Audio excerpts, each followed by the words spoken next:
Welcome to Paint and Haint, and today we are going to talk about the ghost of Tybee Island, located here in Georgia. So Tybee Island's actually a suburb of Savannah, Georgia, and I know I promised I would stop talking about Tybee Island or talking about Savannah, but I don't know, y'all. That's probably not gonna happen. But I will be sure to just like break it up because I've been talking about my second home a lot. Maybe that's why I talk about it a lot, 'cause it's my second home. But we're gonna focus on Tybee Island today, and I got a chance to go down there. I say chance like I rarely go down there, but I got a chance this past weekend to visit the island, and you're gonna see some footage later that I'm going to try to fix because it was super windy that day. They had like their winds were like 60 miles per hour. It was crazy. So I'm gonna try to fix that footage for you so you can hear kind of clearly what I'm saying. But let's start with the history of the island. So the name Tybee comes from the Native American Yuchi word for salt, which was one of the natural resources on the island. So that's where that name Tybee comes from. European settlers would start coming to the island in 1520 while searching for gold, and these were the Spanish explorers. So the one spearheading this expedition was called Lucas Vasquez de Ayllon. He would make Tybee part of Spain's La Florida colony, which is now what we know today as Florida. But back then it was like it. Here it is. It stretched from the Bahamas to Nova Scotia. So that's a lot of land. I didn't know it stretched all the way up to Nova Scotia, but he's going to mark Tybee as part of that land mass, if you will. In 1605, the French would show up looking for sassafras roots. And you may be asking why sassafras, and it's because it was a miracle cure, like it was a cure-all. People still swear by like sassafras tea, which is supposed to be really good for you, but I can't remember what it's good for, but it's supposed to be like the thing. So, of course, the Spanish weren't having this, with the French coming through. So they fought the French over the island. And then we have James Oglethorpe showing up in 1733 and settling what will become the city of Savannah. So this is when Tybee really becomes, like, it gets its start, because Tybee Island, if you don't know, is at the mouth of the Savannah River. So, like, one of my favorite things to do is sit on the beach and watch these huge ships come in and out of the harbor at Savannah. And so even back then, it's a huge, like, it's a pretty big port on the East Coast of what will become the United States. So Oglethorpe would actually have a lighthouse built there in 1736, and didn't realize this either. That is the very same lighthouse that you see on Tybee Island. So Tybee Island Light Station, you have a big one, Tybee Island Light Station. Then you have a little one that is near Fort Pulaski, which is a place we're going to talk about in a few minutes, and that is the Cockspur Island Lighthouse. And I've always wanted to like walk out there to it, but you can't walk out there anymore. So anyways, yeah, so Oglethorpe builds this lighthouse at the mouth of the Savannah River, and this would help guide sailors and their ships into the port of Savannah, along with helping to signal when enemies were off our shores. So Tybee also plays a role in the Civil War through Fort Pulaski, which we will visit in a few minutes. And one of the other things, this isn't surprising, but Tybee Island also had a pirate history. They kind of like sprinkle well, sprinkle that history, like, oh yeah, we have pirate history, which isn't surprising, being that Tybee Island is on the Atlantic, is on the ocean, of course, and I mean, not very far from the Caribbean or any other places, if you think about it, where pirates would frequent. But the island would also serve as a quarantine or a lazaretto. There's even a creek named for that area, and it's called Lazaretto Creek. And this lazaretto, or it's a quarantine area, okay, so lazaretto is an Italian word, and it actually comes from the Bible, referring to the biblical figure Lazarus, just in case y'all want to know. But at the quarantine, or at the lazaretto, you would have slaves, you would have passengers from ships who were coming from areas, and they may have gotten, areas where there probably was illness, and these people may have been ill on the ship, and they were brought there to be quarantined. However, some of those people may have died, and so that's another. But yeah, so let's get into it. Hi, so we are at Fort Pulaski. It is super windy today, as you can see. I'm sorry. It's super windy today, so I'm going to try to film as best as I can without being taken over. But yeah. Alright, so we are going inside the fort. I'm going to have to hold this phone a little bit tight, because we're crossing the moat and I can't swim. Famous last words. Alright. So, this fort is said to be haunted by the ghosts of soldiers who were here, both Confederate and Union. And yeah, get you some shots. Now let's talk about Fort Pulaski. So this is the place where like the wind was really winding. So I apologize in advance for the footage that I was able to do. So here's some facts, some history about Fort Pulaski, according to the National Park Service website. So first of all, Fort Pulaski took 18 years to build. So from 1829 to 1847. Around, I think that 13 million bricks were used to construct Fort Pulaski. It is a very bricky structure.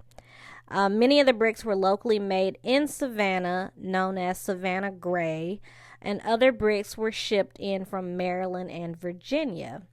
Granite and sandstone blocks arrived from New York and Connecticut. So it has granite and sandstone, which is interesting because I believe those two stones, stones are related to paranormal activity.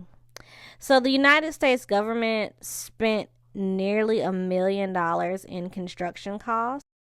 A labor force of skilled workers, both free and enslaved, under the supervision of the U.S. Army Corps of Engineers, were the ones who built the fort.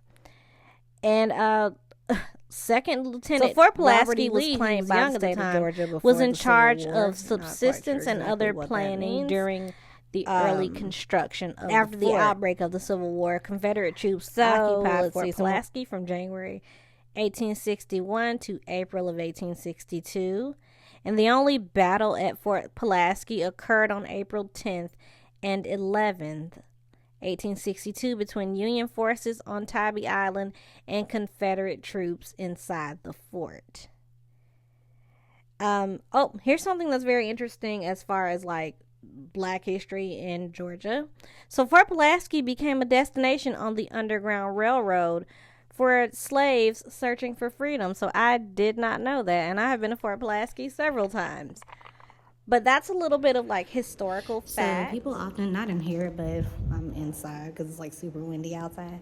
People often report seeing soldiers, and that's not just tourists, but people who work here. have seen the ghosts of, excuse me, I'm out of breath, soldiers around.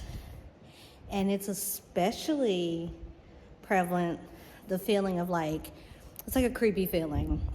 It's especially prevalent in the like underground part of the fort.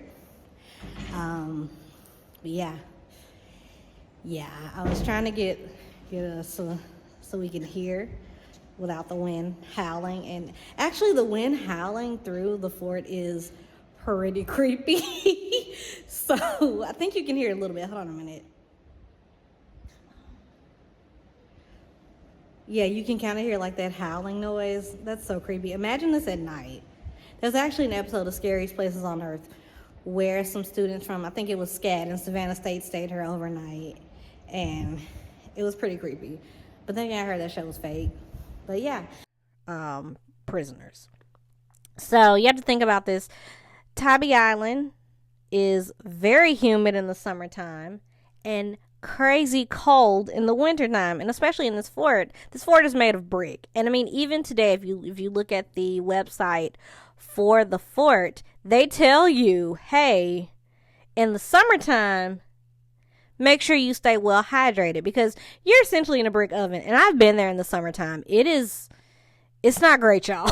It is super hot. Like, me and my cousin, so we are now in the prison, and I can imagine what, I think I remember our tour guide saying that, like, there's just this feeling of sadness in here. But yeah, they had a lot of things pop off down here, I would imagine. So yeah. And these are the beds. It is kind of creepy because there's like stuff creaking and stuff around here. But let me see if I can show you the beds. And I walked through there, and it was kind of creepy. Like, I was like, once you like, I I'm like, oh, I'm in a prison. It was part of that, but the other part of it was just like, oh God, people suffered in here, because like they even have the recreations of the beds that they would have slept in. And okay, you can tell my mom is like, my mom was with me, and she's like, wow, this is a good way to build a bunk bed. But like, I know they did not have comfortable mattresses. And I'm like, no, Mom, no, they didn't have comfortable mattresses. Really, girl? Really, my girl? But these people would have suffered from, like I said, extreme cold in the summertime. You're on a humid ass island, and you're within spitting distance from the marsh and the ocean. So there's going to be mosquitoes. So you're bound to get malaria. One other creep factor is like the Islands Highway. So in addition to it being called the Islands Highway, the section in front of the Islands Highway, or the section in front of Fort Pulaski, of the Islands Highway, is called the Immortal 600. So the Immortal 600 were a group of 600 Confederate officers who were held prisoner by the Union Army during the American Civil War at Fort Pulaski. And they're buried on the property. So I'm pretty sure some of those spirits that we're seeing are them. Which is creepy, because I actually looked it up, and I was like, so are they like not in a, like, do we not know where they are, or like what's the situation with that? But it turns out they do have a designated grave site for them, which is good, because I don't like stepping on people, even if they were fighting for my ancestors not to be considered human. But you can actually see their gravesite. So we didn't get to see it because it was like these. I mean, this is a dead end, but I'm giving you an example because my mom's a little freaked out and ready to go. But down in areas like these, people tend to feel like they're being touched or poked. Well, poked is like a lighter word, but like they're being tapped on the shoulder or pinched. I guess the soldiers want to get that, they want to cop a feel, but Yeah, and I went in the one, I'll show you the other um, rooms. It is pretty creepy down there. They've actually changed it. It's a lot more well lit. It didn't used to be so well lit. But yeah, so this is the end of the Fort Pulaski section of the video, and I will see you in the next video.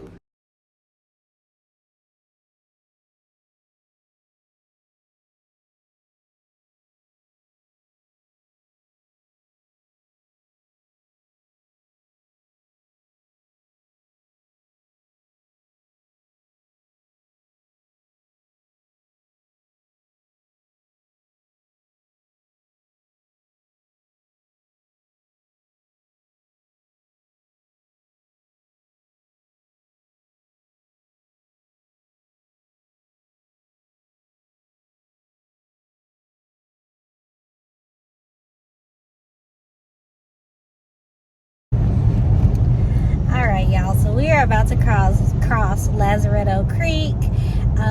This is where they had what they call the Lazarette, or an area where they would keep people coming into the port of Savannah who had certain illnesses. So they wouldn't basically pass on the plague, essentially, into what will become the colony of Georgia. And it's still haunted today. The next place we're going to talk about is Lazaretto Creek, which, interestingly enough, I mean, I won't say interestingly enough, but there's a lot of, how do I put this? I guess, so when I was doing my research while I was down there, what I realized is, people always talk about lazarettos or quarantines, and they'll mention, like I said even earlier, how it was in the video, it's like, oh, ships come in, they have to keep the people in a certain place, and that's it. And that's not it. So, first of all, lazarettos were not exactly the cleanest places on the planet. Like, you would think, hey, quarantine, I know we heard that word a lot in the past few years, but you would think quarantine, you think, oh, it's going to be clean. No, it's not. These people also were effectively, so not only is it dirty, these people were also effectively prisoners at this place. And it wasn't just passengers who were brought to, or immigrants who were brought to these lazarettos, or this particular lazaretto that we're talking about. Slaves were also brought to this quarantine station, is what the politically nice term is. So when I was doing my research, I mean, I didn't really, y'all don't sound real stupid, I didn't really think of that.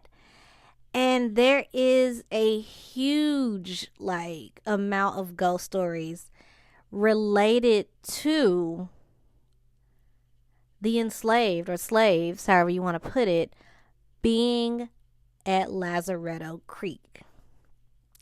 The first story that I heard, it was from this couple who was at the boat ramp there, because there is a boat ramp, as many low country creeks, river areas have. And they were out there one night. I think they have a house on Lazaretto Creek, so they have their own private dock. And I believe it was the wife that reported that she saw this man standing at the end of the dock. And she was like, "Who are you?" And he didn't say nothing. He just stood there. Anyways, she says when she looks at this man, she realizes he's wearing these rough-hewn pants, and he has manacles or shackles on his feet and his arms, around his wrists. And she's like, it clicks. She's like, Yeah, nah.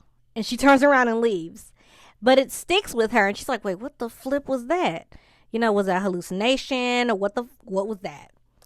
So I guess they do their research, and they're like, why is this called Lazaretto Creek? Same question I've had for ages since I've been going down there. And they find out that where they're located, where their home is located, where their dock is located, was part of the quarantine station. And I think they said it's on the south end of Tybee Island or the north end. Either, whatever end would have been like farthest away, I guess you could say, from people, if there was a settlement there, is where the quarantine station was located.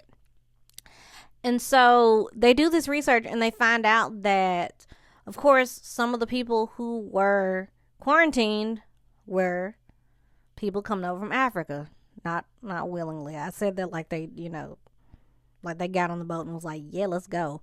But they like I said, this couple does their research, and that's when they find out this whole thing about Lazaretto Creek. And that's when I, in turn, from their story, find out about this whole thing about Lazaretto Creek.